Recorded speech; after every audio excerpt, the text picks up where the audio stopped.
తాతకు దగ్గులు నేర్పుతారా అనే ఒక సామెత అందరికీ తెలిసే ఉంటుంది.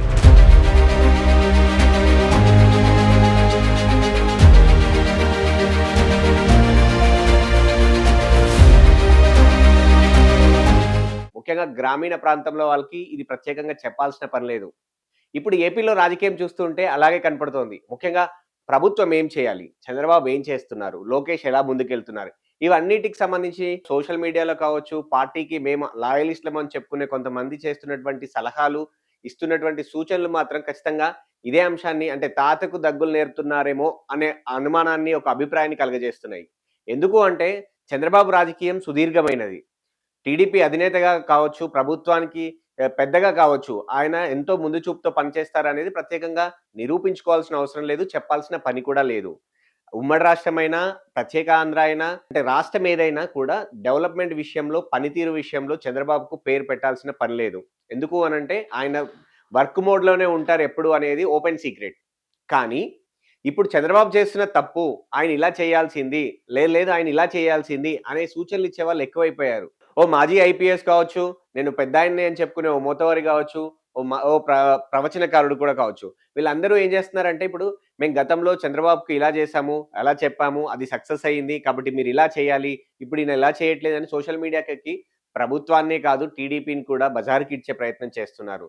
మేము మంచి చేస్తున్నామని వాళ్ళు అనుకుంటుండొచ్చు. కానీ సోషల్ మీడియాలో అది వైసీపీకి ప్లస్‌గా మారుతోంది. చెప్తా. ఎక్కడ, ఏంటి అనేది మనం డీటెయిల్స్‌లోకి వెళ్దాం. విశాఖకు గూగుల్ ప్రాజెక్ట్ వచ్చింది.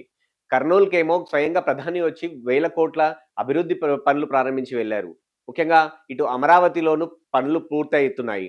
ఒక్కొక్క పనిని పూర్తి చేస్తూ రాజధాని లేని ఆంధ్రాకు ప్రత్యేకమైనటువంటి రాజధాని నిర్మాణం సాగుతోంది. ఎట్లా ఉండాలి రాజధాని? ఇప్పటికిప్పుడు పనికొచ్చేలాగా ఉండాలా? లేకపోతే భవిష్యత్ తరాలకు ఆదర్శవంతంగా ఉండాలా? ఇలాంటి కాన్సెప్ట్‌లో ప్రభుత్వం వినూత్నంగా ఆలోచిస్తూ ఇటు అమరావతి నిర్మాణం కావచ్చు, అటు వైజాగ్‌కి అంటే ఆర్థికంగా ఒక క్యాపిటల్ సిటీగా ఆంధ్రాకు తయారు చేసే పనిలో కావచ్చు, ఇటు కర్నూలులో ఒక్కటే కాదు, ఇటు రాయలసీమ ప్రాంతాన్ని, కరువు ప్రాంతాన్ని వివిధ రకాల పరిశ్రమలు తెచ్చి డెవలప్ చేసే పని సాగుతోంది. గతంలో వైసీపీ మేము 3 రాజధానులు చేస్తాము, 3 రాజధానులతో డెవలప్ చేస్తామని చెప్పింది. కానీ రాష్ట్రానికి ఒకటే రాజధాని ఉంటుంది. అది అమరావతి. కానీ 3 ప్రాంతాలను ఇటు ఆంధ్ర అయినా, అటు వైజాగ్ వైపు అయినా, ఇటు ఉత్తరాంధ్ర అయినా, లేదు అంటే ఇటు రాయలసీమ అయినా అన్ని ప్రాంతాలను అభివృద్ధి చేస్తాము. అభివృద్ధి వికేంద్రీకరణ చేస్తాము అని చెప్పి ఇటు చంద్రబాబు కావచ్చు, ఇటు పవన్ కళ్యాణ్ కావచ్చు, ఇటు లోకేష్ కావచ్చు, పదే పదే ఇటు బీజేపీ కావచ్చు, మొత్తంగా కూటమి పదే పదే చెప్తూ వస్తోంది. కానీ ఇప్పుడు ఇవే తప్పుబడతా ఉన్నారు. ఈ ప్రవచనకారుడు కావచ్చు, ఈ మాజీ ఐపీఎస్ కావచ్చు, ఇంకో నాయకుడు కావచ్చు. ఎందుకు? గతంలో వీళ్ళందరూ టీడీపీకి సపోర్ట్‌గా మాట్లాడారు. అవును. అయితే అంత మాత్రాన టీడీపీ కోసము గావచ్చు, కూటమి ప్రభుత్వం కోసం పనిచేసింది ఈ ముగ్గురేనా? లేదంటే ఇలాంటి ఒక 15, 20 మందే పనిచేశారా అంటే కాదు. టీడీపీకి ఉన్నటువంటి బలం వాళ్ళ క్యాడర్. ఆ పార్టీ క్యాడరే ఆ పార్టీని, ఆ కూటమిని నిలబెట్టింది. జనసేన కొన్ని సందర్భాల్లో అడ్జస్ట్ అయింది. కొన్ని సందర్భాల్లో టీడీపీ అడ్జస్ట్ అయింది. కొన్ని సందర్భాల్లో ఈ 2 పార్టీలు బీజేపీతో అడ్జస్ట్ అయ్యాయి. మొత్తంగా కూటమి గెలవాలి, కూటమి ఐక్యంగా ఉండాలి అనే నినాదంతో ఈ 3 పార్టీలు ముందుకెళ్ళాయి. కానీ అందులో భాగంగానే సమిష్టిగా నిర్ణయాలు తీసుకుంటున్నారు. ఇటు ఎవరొచ్చినా కూడా కేంద్రం నుంచి నిధులు తీసుకురావడంలో కావచ్చు, అన్ని పనులు చకచకా జరిగిపోతున్నాయి. ఒకప్పుడు వైసీపీ హయాంలో ఏపీ అంటే మరో బీహార్ తయారైతుందా అనేది. అంటే ముఖ్యంగా ఒక బటన్ నొక్కే కార్యక్రమాలు మాత్రమే బయట కనపడేవి. ఒక కంపెనీ వచ్చిందనే పేరుండేది గాదు. లేదు అంటే ఒక అభివృద్ధి నిధులొచ్చాయనేది లేదు. ఓ రోడ్డేసామని గాదు. ఇలాంటివేవి కనపడలేదు. కానీ ఇప్పుడు కొంత సానుకూల దృక్పథం కనపడుతోంది. ఆ దృక్పథం నుంచి ఇన్వెస్ట్‌మెంట్స్ ఒస్తాయి, ఇన్వెస్టర్‌లొస్తారు అనేది కూటమి ప్రభుత్వం పదే పదే చెప్తూ ప్రొజెక్ట్ జేస్తున్నటువంటి అంశం.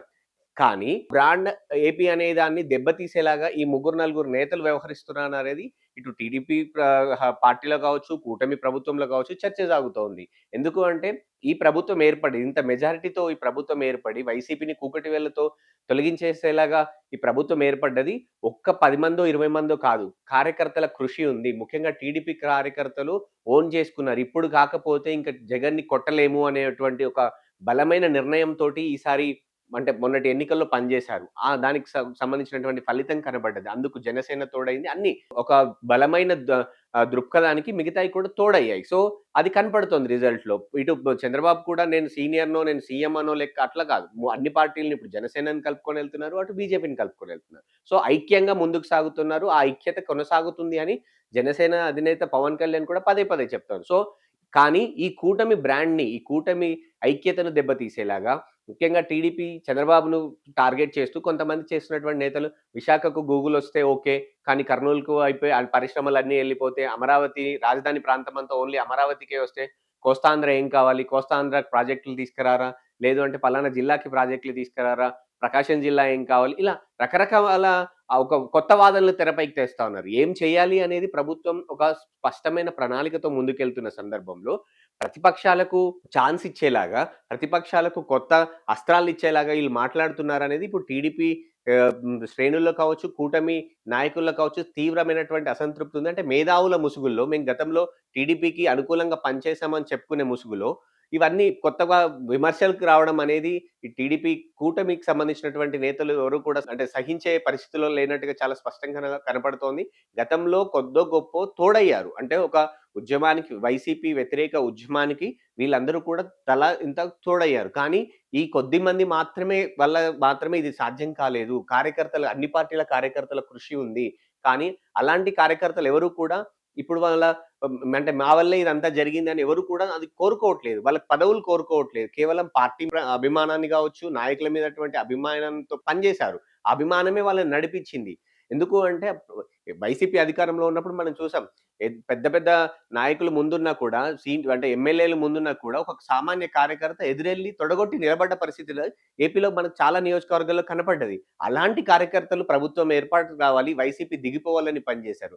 సో, అలాంటి కార్యకర్తలు ఈ రోజుకి కూడా మాకు ఐడెంటిటీ కావాలి, మేమే చేశాము అని ఎక్కడా కూడా వాళ్ళు ఐడెంటిటీ కోరుకోవట్లేదు. మా పార్టీ గెలిచింది అన్న సంతృప్తితో ఉన్నారు. పని నడుస్తుంది. చంద్రబాబు పనిచేస్తున్నారు. పవన్ కళ్యాణ్ పనిచేస్తున్నారు. సంతృప్తితో ఉన్నారు. కానీ ఈ కొద్ది మంది నాయకులు మాత్రం అదెలా చేశారు? చేసిన దానికి కాళ్ళలో కట్టెలు పెట్టి, వంకలు పెట్టేలాగా మాత్రమే పనిచేస్తాను. కానీ ఇది మళ్ళీ ఈ బ్రాండ్ ఏపీ అనే పదానికి ఇది ఇబ్బందిగా మారుతుంది అనేదైతే చాలా స్పష్టంగా ఇటు ప్రభుత్వ వర్గాల్లో కావచ్చు, ముఖ్యంగా టీడీపీ శ్రేణుల్లో అయితే చాలా స్పష్టంగా కనపడుతోంది.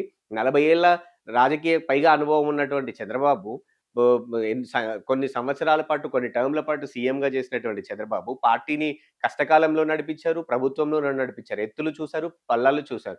సో, అలాంటి చంద్రబాబు కొత్తగా రాజకీయ పాఠాలు నేర్పుతా ఉన్నారు. తాతకు దగ్గులు నేర్పుతున్నారా అన్నటువంటి చర్చ అయితే టీడీపీ శ్రేణుల్లో, కూటమి పార్టీల నేతల్లో అయితే కనపడుతోంది. కొద్దిమంది నేతలను ఉపేక్షిస్తే అది మొదటికే మోసమొస్తుంది.